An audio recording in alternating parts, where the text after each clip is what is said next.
Thank you so much for being here with us, Dave. I would love to ask you, what do you do? What do you spend your time doing? Yeah, thank you. Thanks for the opportunity to have a yarn to some of the students and other people, whoever's watching and listening. I'm a Wiradjuri man, born, bred and dead, I suppose, here in, that's what I always say, here in local area of Central West New South Wales. And I'm in a town called Peak Hill. It's an old gold mining town between Dubbo and Parkes. I suppose it's, as a country town, you do lots of things in a country boy. And my main thing at the moment, I'm working in the school, the local school. I've had a varied background in lots of different work areas. But today, I'm getting a little bit older.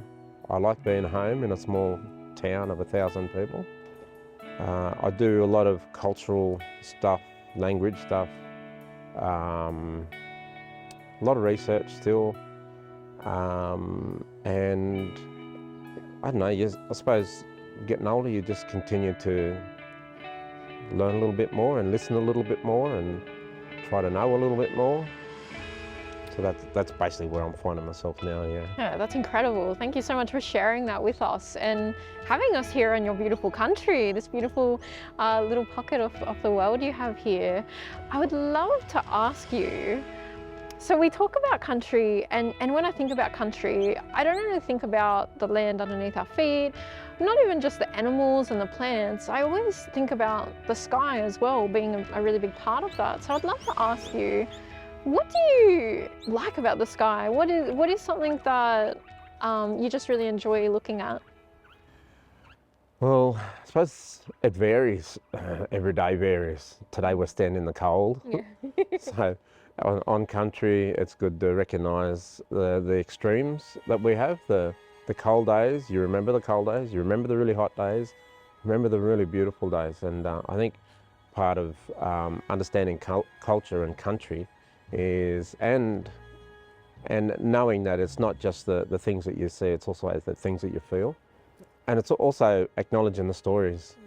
We got so many stories that kept us alive for thousands of years, and ceremonies that helped us live on the land and with the land and on country with the spirits, and paying homage to those spirits. And to have a harmonious life where we had to have an understanding of who we are and our survival around our environment. I think there's different ways of looking at all of those things, and depends on if you're brought up in a Western knowledge system or a traditional knowledge system that we might have. Depends on how you're brought up and how you acknowledge all that, and whether you want to continue that. Me getting a bit older, I actually want to find out a little bit more. I'm a little bit more keen to know what people around my age, 200, 300, 1,000 years ago would have been thinking, and what they would have been doing. And I think once you appreciate a little bit more, you listen a little bit more, I think you're a little bit happier with who you are, and happier knowing a little bit more about people around you, I think. And with our sky, I suppose every night is different. It's so clear out here. It's so beautiful to look up and have a look at the night TV if you want to. If you're sick of that thing that's on in your lounge room, you look up. I've got a couple of acres where I'm living, so I'm able to sit out there and start a fire, not think about too much, have a cup of tea and look up and just be happy, I suppose, in that. And just in this world you can de-stress in so many different ways. That's my way of doing it. Beautiful way. So that's the best way. You're making me tear up, Dave. That's beautiful. Thank you so much for sharing that. And really giving us a perspective of where you fit into this world, right? And where you fit into your country and your community and the responsibilities that you have as a Wiradjuri person. I would love to know, What do you see for the future? What do you hope for the future for Indigenous knowledges, for Indigenous astronomy, and Indigenous people in general? I think it's an interesting and exciting time. We've survived thousands upon thousands upon thousands of years, lots of generations. And there's a reason that we've done that, is that we've adapted, and we've also listened and acknowledged the things around us. So I think that that's a really important part of where we are now. A lot of people say that we've lost this, we've lost that, we're not connected anymore to this and that. But that's not true. We're so connected, because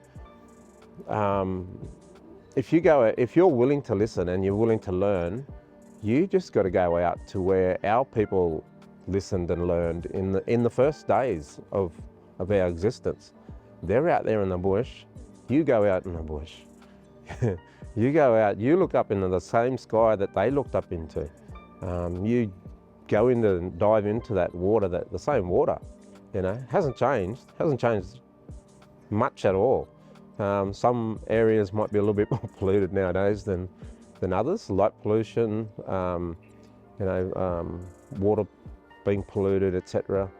But if you're willing to go into the places, and luckily we're surrounded here with some beautiful native areas, thousands of acres just behind me in a national park, which is a spiritual place. It's called Goobang National Park because my family grew up in that national park, and the bang part of that word is an emphasis on the initial part of the word, which is gu, which is spirit, strong spirit. So it's a real emphasis on that big 60,000 acre and more national park that's still native. Go there, go and visit these places, listen. Our language was important to us because it spoke of places, it spoke of the sky, it spoke of the spirits, it spoke of the trees, it spoke of the animals. We listened to the animals, we named a lot of animals from their sounds. You take a drive any weekend that you get free, take a drive and have a look at the lanes and the roadways. And that gives you a description of what took place there. If it's written in language, it'll give you a description. Find out what that language and is and what that word means, That will give you a map of what we did in our culture, and continue to do in our culture. And always say it's not past, it's not present, it's always around us, It's the day that you live today, and the night that you live tomorrow, the night that you sleep, and the morning you wake up to tomorrow.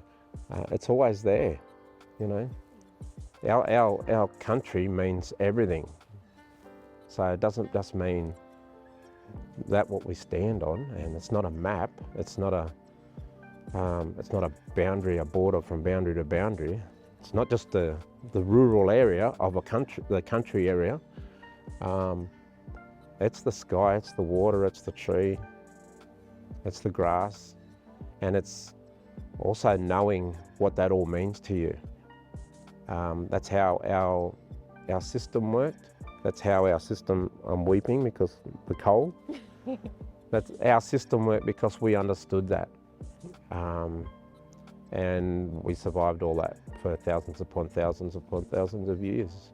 Yeah. So we must have known something, we must have acknowledged, and we must have appreciated it, as we should still to today. So we're still learning and we're still acknowledging. Absolutely, because so much of our knowledge systems are based on, well, it's entirely based on country and everything that's in country. And so as country changes, our knowledge systems have to change and update. Yeah. And I know that we've already spoken a lot in the course about how the knowledge systems are so interconnected and relational, and it's that relational information that we as community really value, because that not only tells us information about, say, one thing, but it tells us how it relates to us, how it relates to the animals, to everything else that we need to take care of on country. So Dave, the giant telescope behind us, the Parkes Radio Telescope, was recently renamed and you were involved in that. Could you tell us a bit about the new name, what it means? Yeah, well, everyone knows it as the dish, you know, mainly from the movie. But Parkes Telescope is an icon in Australia. So the big thing that behind, they had a program, or they're trying to connect culture to the modern technology, and as we were astronomers and, you know, some of the first scientists in lots of different ways. So giving it a name also gives it connection back to country. It gives it connection back to us as people. Like now we feel like we're comfortable coming to these places of technology because this technology now links back to our stories, and it also acknowledges, you know, it pays respect to us.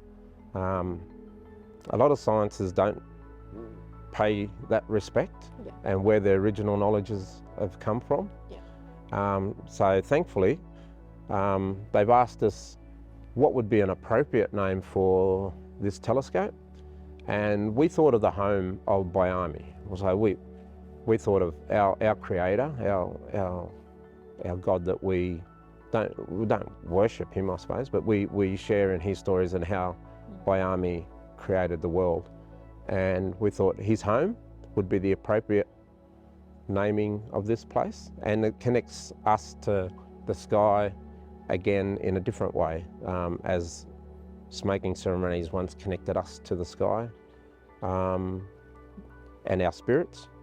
Wiradjuri, the home of Wyoming, the old Parkes telescope, that does the same in modern times. Yeah. So it describes the creator being their home, his home place. That's right. Yeah. That's right. So in Wiradjuri, in the Wiradjuri language, Wiradjuri means the home of Wyoming. So all that you see above you is basically his home. So that's what we've given that name to the Parkes telescope to be the same. Beautiful. So thank you so much, Dave, for sharing that. You've shown us and taught us so much. So thanks very much. No worries. Thank you. Thanks for that.